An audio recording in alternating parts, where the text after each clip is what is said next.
Est-ce que le devoir d'éducation appartient aux parents? Je répondrai oui, et c'est une conséquence du fait que ce sont les parents qui donnent la vie à l'enfant. Et donc c'est leur responsabilité. Ceci est fondé sur le corps lui-même, mais aussi sur l'esprit humain, qui évidemment va se soumettre au fait que cet enfant, il n'est pas venu de nulle part, il est venu d'un acte entre un homme et une femme qui lui ont donné la vie.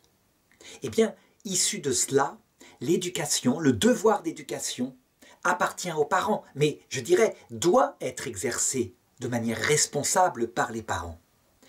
Pour ce faire, évidemment, il faut savoir ce que c'est qu'un enfant. Ça veut dire qu'il faut avoir une certaine connaissance de ce dont un enfant a besoin. Cette connaissance, elle est en partie innée, heureusement. Il y a une part en nous qui est programmée à cela, et on le voit bien dans l'instinct maternel qui va évidemment nourrir l'enfant, le protéger, lui empêcher, alors qu'il est très fragile, qu'il lui arrive des malheurs.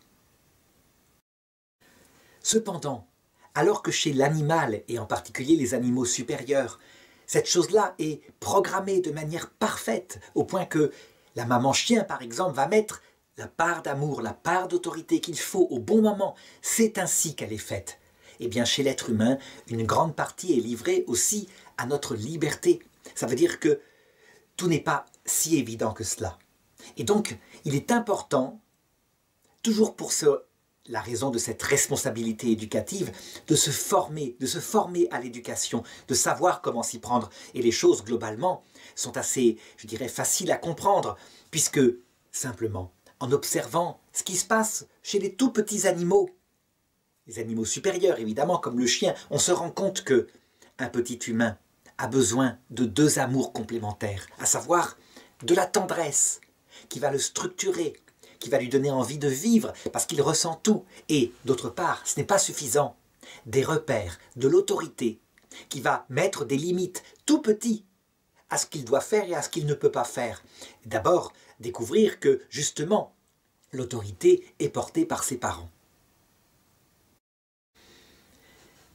Je dirais qu'actuellement, eh bien, en Europe occidentale en tout cas, l'évidence que l'enfant doit recevoir de l'amour, elle est acquise. Elle est là, il n'y a pas de problème.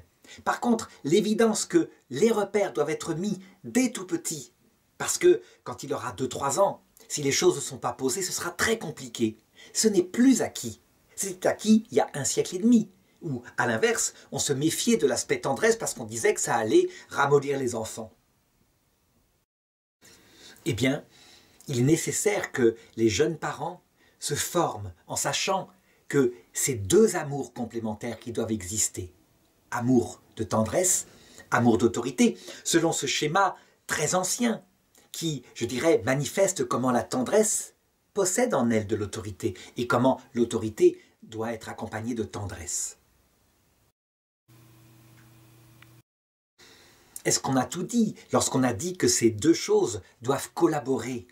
Eh bien non, il y a évidemment aussi, à un moment donné, quand l'enfant va grandir, des valeurs à apporter, un ordre des valeurs. Et là, pour le coup, l'autorité appartient aux parents. Tout le monde sait que les parents essaieront de donner à leurs enfants les valeurs qui leur paraissent tenir le plus à cœur.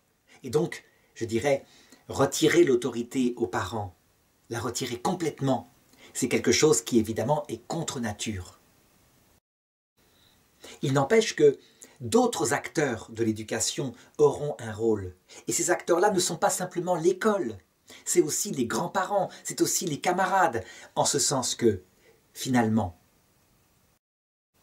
l'être humain est complexe, qu'il y a certes une morale du bien, et il existe du mal, mais que cette morale doit aussi se construire chez un enfant qui peu à peu va se faire sa propre opinion et devenir peu à peu adulte. Il n'empêche qu'il y a tout un âge où ce que nous estimons être le bien doit être communiqué aux enfants. Certains disent depuis mai 68, mais rien qu'en agissant comme ça manque de neutralité, c'est donc manipuler les enfants. Non, je suis désolé.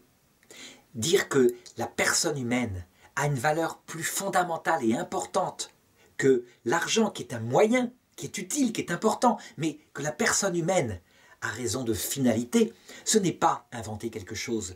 C'est quelque chose que nous portons en nous naturellement, par une orientation de notre intelligence qui s'appelle la syndérèse, que les anciens développaient. Ça veut dire que notre intelligence n'est pas neutre et qu'elle sait très bien qu'il y a des choses qui sont mal en soi, comme l'injustice, et des choses qui sont bien en soi, comme le respect des personnes. Donc, on le voit, croire en une éducation neutre, où on présenterait toutes sortes de morales comme cela, c'est du vent. L'éducation, elle apporte aux enfants un bien et un mal, et à un moment donné, ils devront eux-mêmes se prononcer. De même, et ça c'est quelque chose que les familles, et en particulier les mamans, ressentent, refuser d'aborder avec les enfants la question du sens ultime de la vie, c'est-à-dire qu'est-ce que nous faisons sur Terre? Est-ce qu'il y a un destin éternel après la mort? Eh bien, c'est une aberration. Cette question fait partie de l'être humain fondamentalement.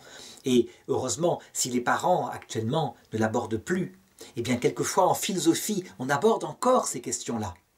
Mais lorsqu'elles ne sont pas du tout abordées, eh bien on condamne les enfants à une angoisse d'ordre métaphysique tôt ou tard qui viendra, lorsqu'ils se demanderont à quoi ça sert tout cela.